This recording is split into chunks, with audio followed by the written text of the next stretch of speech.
Selamat datang di channel Novel Official. Sebelum kalian mendengarkan novel Pesona Pujaan Hati, jangan lupa like, share, and subscribe. Kalau tidak ku sentil jantung kalian. Hehehehe. Tanpa lama-lama lagi langsung saja kita masuk di alur cerita novelnya. Bab 1531. Saat ini, di bangsal atas rumah sakit Golding Group, Adrian, anak kedua dari keluarga Golding, dan Rogan, anak ketiga, menyelesaikan CT scan di bagian tubuh yang sakit dan menerima pengobatan tahap pertama. CT menunjukkan bahwa pergelangan tangan Adrian patah, dan kandung kemih Rogan rusak. Meskipun semuanya tidak mengancam jiwa, mereka perlu diterapi. Dan ini semua berkat Charlie. Rumah sakit Golding ini adalah rumah sakit swasta tingkat tinggi yang diinvestasikan oleh keluarga Golding. Meskipun kekuatan keseluruhan tidak sebagus rumah sakit seperti rumah sakit Fairview, itu jelas merupakan pemimpin di rumah sakit swasta. Keluarga top di East Cliff sebenarnya masing-masing memiliki rumah sakit swasta sendiri. Meskipun rumah sakit ini disebut eksternal, dalam banyak kasus, mereka tidak menerima pasien dari luar sama sekali. Pada dasarnya, mereka dirancang untuk penggunaan internal dalam keluarga. Sekarang, selain saudara laki-laki Adrian dan Rogan, semua orang lain yang diusir oleh Charlie dari rumah Yule juga datang ke sini untuk membahas tindakan balasan dengan wajah gelap. Bagi mereka, apa yang terjadi hari ini adalah kecelakaan besar yang tidak pernah mereka impikan. Mereka tidak pernah berpikir bahwa ada pria asing di rumah Yule, kakak tertua mereka. Mereka juga tidak menyangka kekuatan pria aneh ini sangat kuat. Dewa perang dan penguasa dunia yang dibawa oleh Adrian dengan banyak uang telah didiagnosis dengan kelemahan otot yang parah oleh rumah sakit. Jenis penyakit ini sangat misterius, dan sampai saat ini komunitas medis belum mengetahui apa sebenarnya penyakit hantu ini.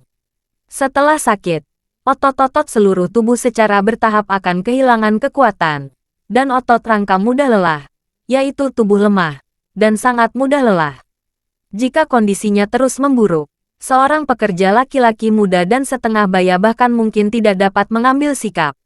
Dalam kasus yang lebih serius, mereka bahkan tidak dapat mengontrol kelopak mata.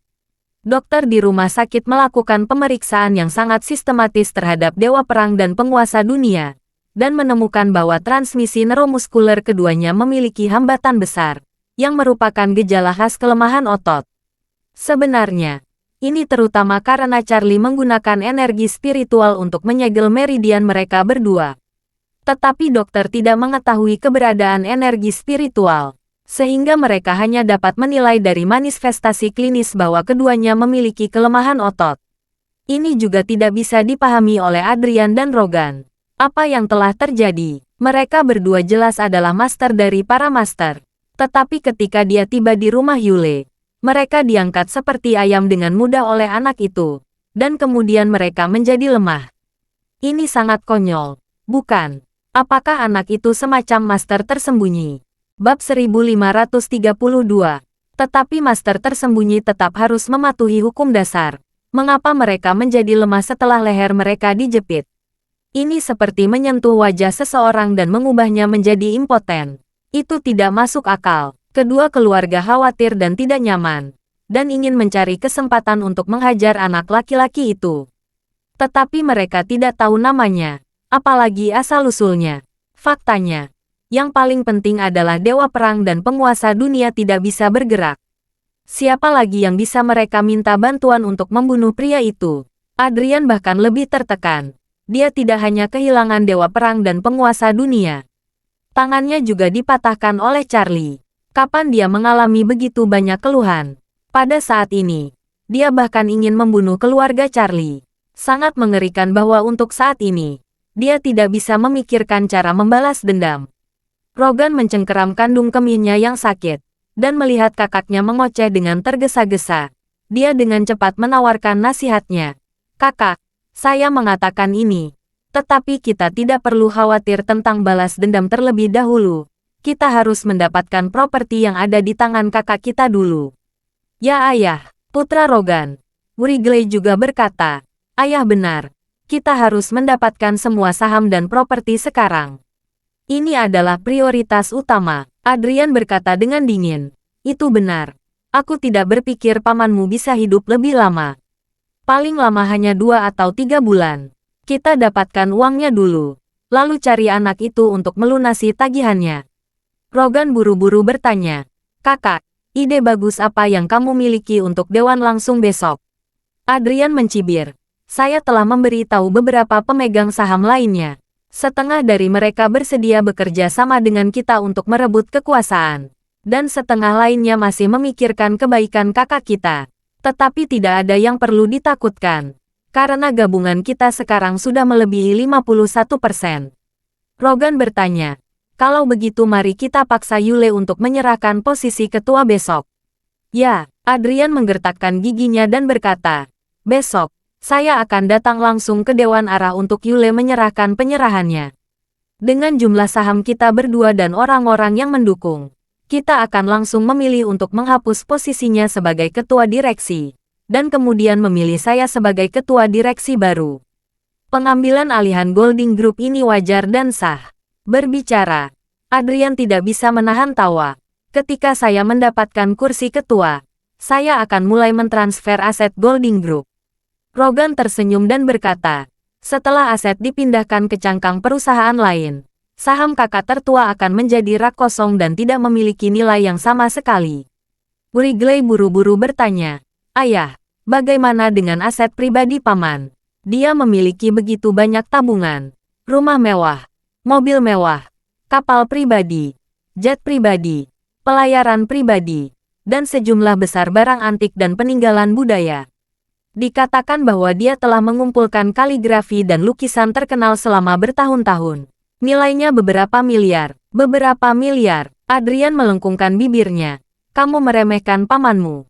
Kaligrafi dan lukisan di tangan Presiden Wanda hampir melebihi 10 miliar. Sedangkan kaligrafi dan lukisan di tangan pamanmu sekitar kurang dari 2 atau 300 miliar. Ini disimpan di brankas bank." Mata Wrigley berkilat dengan keserakahan. Dan dia berkata dengan penuh semangat, "Ayah, kita harus mendapatkan kumpulan kaligrafi dan lukisan itu. Saat ini real estate tidak dapat naik, dan pendapatan ruang masa depan terbatas. Tetapi ruang apresiasi kaligrafi antik dan lukisan itu benar-benar hebat. Hebat, melihat lukisan terkenal karya seniman terkenal dunia, yang mana yang tidak bisa dimulai dengan 100 juta dolar AS. Adrian mengangguk dan berkata dengan dingin, "Jangan khawatir, saya sudah memiliki rencana lengkap. Pertama, dapatkan posisi ketua, lalu transfer semua aset grup, lalu paksa pamanmu untuk membuat wasiat. Harta itu diberikan kepada kita. Jika tidak, aku tidak akan pernah membuatnya merasa lebih baik. Bahkan jika dia mati, aku tidak akan membuat istri dan putrinya merasa lebih baik." Rogan menggosok tangan dengan penuh semangat. "Kalau begitu tunggu rapat dewan besok, dan berikan saudaraku pertunjukan yang bagus." Adrian berkata sambil tersenyum. Pada masa itu, Zhao Kuangyin, pemberontakan Chen Qiao, dan penambahan Huang Pao memaksa Gong Cai ke tahta Zhen Shunzong dan mendirikan dinasti Song. Besok, saya, Adrian, akan meluncurkan perubahan budaya pada arah dewan, memaksa Yule untuk turun tahta dan membangun kembali Golding Group menjadi lebih makmur.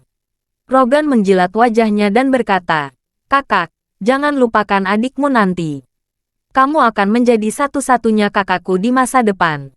"Tentu saja." Adrian menamparkan bahu Rogan dengan tangan kirinya dan berkata sambil tersenyum, "Untuk waktu yang lama, kamu dan aku telah hidup di bawah bayang-bayang Yule. Setelah bertahun-tahun, sudah waktunya bagi kita berdua untuk memulai." Bab 1533. Ketika Adrian dan Rogan merencanakan masa depan yang lebih baik, Wrigley dan Wilhelm di samping juga memiliki pemikiran mereka sendiri. 3 bersaudara dalam keluarga Golding memiliki total 8 anak. Yule hanya memiliki 1 anak perempuan, Queen. Adrian memiliki 3 anak, 2 putri dan 1 putra, Wrigley. Rogan memiliki 4 anak, 3 putri dan 1 putra, Wilhelm. Karena laki-laki tidak terlalu banyak, tidak diragukan lagi bahwa Wrigley dan Wilhelm akan menjadi satu-satunya ahli waris dari aset milik ayah mereka masing-masing di masa depan. Wilhelm melihat energi ramah antara ayah dan paman keduanya, dan dia tidak bisa menahan diri untuk tidak melihat dirinya sendiri dan sepupunya Wrigley, dan berpikir dalam hati, ketika saya mewarisi properti dan saham ayah saya di masa depan, akankah saya seperti ayahku mengutuk paman keduaku untuk menyanjung sepupuku? Jika aku perlu berpegang teguh pada masa depan, haruskah aku menerapkan dan mulai menyanjungnya sekarang? Dan sepupunya Wrigley berpikir, sepupu Wilhelm di sebelahnya sebenarnya tidak terlalu pintar, dan dia bukan rekan bersekongkol. Sejujurnya, hubungan mereka tidak dalam. Ayahnya dan paman ketiga bisa mencakup kakak tertua mereka sendiri. Jadi akankah dirinya juga harus melakukan hal yang sama di masa depan dan menipu Wilhelm? Memikirkan hal ini, dia merasa bahwa inti dari masalah ini sebenarnya sangat menarik.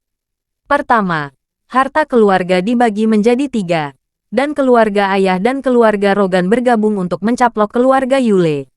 Kemudian keluarga ayahnya akan menemukan kesempatan lain untuk mencaplok keluarga Rogan. Kalau begitu, bukankah seluruh keluarga Golding akan jatuh ke tangannya sendiri?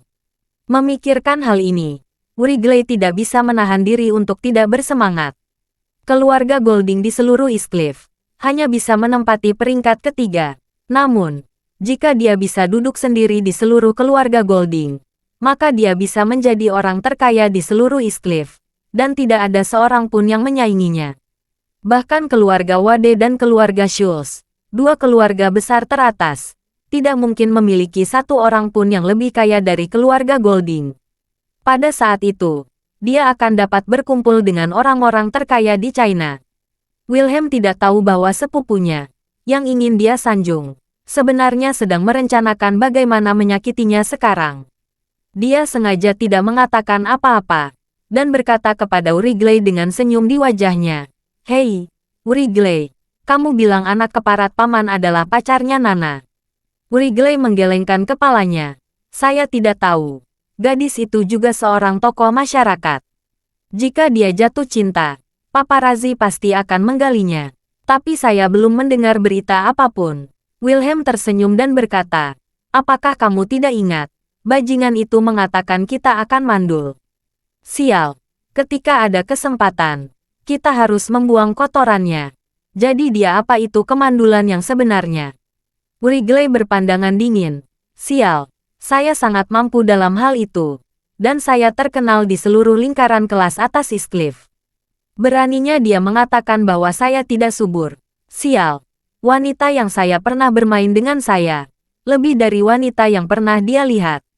"Itu benar," Wilhelm memuji. "Wrigley, bagaimana perasaanmu tentang bintang wanita yang kamu mulai 2 hari yang lalu?" "Tidak apa-apa," Wrigley berkata dengan santai. Dia tidak terlihat buruk, tampil kurang menarik, dan dia terlalu kurus. Wilhelm buru-buru berkata sambil menyanjung, "Wrigley, saya punya kawan yang menjalankan perusahaan yang bekerja dalam melatih model kelas atas. Ada beberapa gadis Eropa yang sangat antik. Apakah kamu tertarik untuk memulai dan mengubah seleramu?" Wrigley mengerutkan kening. Sedikit kecabulan melintas di matanya, dan bertanya, "Kapan?" Wilhelm buru-buru berkata, "Lebih baik terkena sinar matahari jika kamu memilih hari. Ayo kita lakukan hari ini. Kamu bisa ikut mobilku nanti. Bagaimana caranya?" Bab 1534. Oke, Wrigley mengangguk tanpa ragu. Dipermalukan oleh Charlie hari ini. Dia dalam suasana hati yang tertekan. Dia tidak berpikir bahwa Wilhelm segera mengatur kesempatannya untuk melampiaskan amarahnya. Tentu saja dia langsung setuju. Malam hari, Wrigley dan Wilhelm keluar dari rumah sakit, mengendarai mobil, dan pergi ke klub kelas atas di Eastcliff bersama-sama. Nama klub ini sangat atmosferik, disebut Number One Mansion. Di Number One Mansion, jika ingin menjadi VIP, harus menghabiskan setidaknya 10 juta. Oleh karena itu, VIP memiliki suite mewahnya sendiri, yang tidak hanya mencakup restoran, KTV, pemandian air panas, dan layanan spa, tetapi juga kamar tidur, ruang konferensi, ruang catur, dan ruang kartu. Selain itu, VIP juga memiliki asisten pribadi dan pelayan pribadi. Begitu mereka datang ke sini, mereka dapat menikmati layanan ala kerajaan dari orang istimewa, yang lebih cantik dari kaisar kuno. Artinya, jika menjadi anggota di sini, selain makan, minum, dan bersenang-senang, juga dapat mengadakan pertemuan bisnis dan jamuan makan. Selain itu, privasi sangat baik di sini. Tidak perlu khawatir informasi tersebar. Justru karena Number One Mansion memiliki begitu banyak manfaat sehingga sangat dicintai oleh orang kaya di Eastcliff. Wrigley dan Wilhelm sama-sama anggota di sini, tetapi mereka jarang bermain bersama. Mereka semua bermain secara terpisah. Hari ini, untuk menyenangkan Wrigley, Wilhelm meminta temannya yang membuka model perusahaan untuk membawa 4 model muda Eropa. Dia ingin membuat Wrigley bersenang-senang, yang juga merupakan fondasi untuk masa depannya. Wrigley berkedalaman untuk melampiaskan, dan hanya berencana untuk bersenang-senang di malam ini. Segera, 4 model muda berambut pirang dan bermata biru dibawa, dan masing-masing dari mereka cantik dan bergerak, yang membuat Wrigley sangat bersemangat. Dia segera memilih 2 sosok paling cantik dan terbaik dan pergi ke kamar tidur mewah di suite. Dan Wilhelm juga membawanya untuk mengambil 2 yang tersisa dan pergi ke ruangan lain. 5 menit kemudian, kedua saudara sepupu itu keluar dari kamar mereka dengan panik pada saat yang bersamaan. Keduanya saling memandang ke pintu, tetapi Wrigley berbicara lebih dulu. Wilhelm, bisakah kamu melakukan itu? Wilhelm menggelengkan kepalanya dengan wajah sedih, dan dia berbicara dengan vibrato dan suara tangisan, dan berseru, "Saudaraku, aku tidak bisa melakukannya. Aku tidak memiliki perasaan atau reaksi yang sama sekali. Aku benar-benar impoten." Setelah selesai berbicara, dia memandang Wrigley dan bertanya kepadanya, "Bagaimana kabarmu, saudaraku? Apakah punyamu masih berfungsi?" Wrigley bertanya, "Sial, aku juga impoten. Apa yang terjadi?" "Ini, aku baru berusia 20-an. Bagaimana aku bisa impoten?" Wilhelm bertanya-tanya, "Apakah kamu merasa seolah-olah bagian itu telah sepenuhnya terputus dari tubuh?" Wrigley mengangguk dan berkata dengan mata merah, "Sial, begitulah rasanya." Wilhelm gemetar, bersandar ke dinding, perlahan-lahan merosot ke lantai. Dia berkata dengan putus asa, bertanya, "Apa pendapatmu tentang ini?" Wrigley berkata dengan panik, "Apa bajingan itu benar? Tidak. Kita harus pergi ke rumah sakit untuk memeriksanya." Bab 1535. Kedua bersaudara itu baru saja keluar dari rumah sakit lebih dari setengah jam yang lalu, dan mereka kembali lagi setelah beberapa saat. Untuk mengetahui penyakit tersembunyi ini, mereka hanya mempercayai rumah sakit mereka sendiri. Karena jika mereka berada di rumah sakit lain, mereka mungkin akan membocorkan berita. Jika orang-orang di Eastcliff tahu bahwa 2 tuan muda dari keluarga Golding tiba-tiba kehilangan kemampuan mereka dalam hal itu tidak hanya akan membidik mereka berdua, tetapi seluruh keluarga Golding akan malu karena mereka menjadi bahan menjangkau seluruh Eastcliff setelah minum teh dan makan malam. Ketika keduanya kembali ke rumah sakit, mereka tidak peduli untuk melihat ayah mereka, yang masih dalam pemulihan di bangsal. Mereka langsung bekerja di kantor direktur rumah sakit. Direktur sudah akan pulang kerja pada saat ini, dan tiba-tiba melihat 2 tuan muda dari keluarga Golding datang, dan segera bertanya dengan pujian, "Tuan Wilhelm, Tuan Wrigley, apakah kalian berdua memerlukan saya?" Wrigley berseru, "Direktur, cepat atur seseorang untuk memeriksa. Kami berdua sakit." Direktur bertanya dengan heran, "Ada apa? Ada apa? Kalian berdua mungkin bisa menjelaskannya dulu kepada saya. Setelah itu saya akan mengatur ahli yang relevan untuk segera memeriksa kalian berdua." Wrigley melihat ke kiri dan ke kanan. Tidak ada orang lain di kantor, dan pintu dan jendela ruangan tertutup. Jadi dia dipenuhi gigi dan berkata dengan malu, "Sepertinya saya tidak merasakannya di sana." "Di sana di mana?" Wrigley menunjuk ke pertanyaannya. "Sial, di sini." "Di mana itu? Anda tahu apa yang harus ditanyakan?" Dekan buru-buru terjadi dengan ketakutan. Tidak, Tuan Muda Wrigley. Bagaimana mungkin tidak ada rasa di sana? Apakah kamu merasa telah mengatasi hambatan fungsional? Ini adalah penghalang sialan. Wrigley memarahi. "Saya tidak merasakannya sama sekali. Mengerti? Ini seperti koneksi yang terputus. Saya tidak bisa merasakannya lagi." "Tidak mungkin," seru direktur. "Saya belum pernah mengalami hal seperti sebelumnya." dan masuk akal bahwa ini tidak mungkin. Jika kemampuannya rusak dalam hal itu, mungkin ada beberapa hambatan, tetapi itu tidak mungkin. Rasanya tidak ada sama sekali. Wrigley menamparkan wajahnya dan memarahi. Saya ingin Anda kembali apa yang saya katakan dengan pertanyaan. Cepat dan atur pemeriksaan untuk saya. Jika periode perawatan terbaik tertunda, saya akan membunuhmu. Ketika Wilhelm melihat tindakan sepupunya, dia segera melangkah ke depan dan mencetak direktur, menggertakkan giginya dan berkata, "Mengapa kamu tidak membongkar? Percaya atau tidak, aku akan memecatmu malam ini." Direktur sangat sedih, tetapi dia tidak berani berbicara. Jadi dia dengan hormat berkata, "Tunggu sebentar, Tuan Muda. Saya akan mengatur spesialis andrologi untuk datang ke sini." Segera setelah itu, spesialis andrologi dari rumah sakit datang ke kantor direktur. Setelah mengetahui tentang situasi yang relevan, dia segera membawa dua tuan muda keluarga Golding ke ruang pemeriksaan untuk diperiksa. 10 menit kemudian, seluruh waktu ahli andrologi rumah sakit berkumpul di ruang pemeriksaan. Beberapa orang telah berkendara beberapa kilometer jauhnya dari pulang kerja, dan beberapa hanya beristirahat hari ini. Tetapi mereka semua dipanggil karena taruhannya sangat penting. Tim ahli yang terdiri dari 7 atau 8 orang tidak berdaya tentang situasi dua tuan muda keluarga Golding. Mereka memeriksa dengan berbagai cara dan menemukan tidak ada yang aneh. Tetapi mereka berdua selalu sepakat bahwa mereka tidak merasakan apa-apa.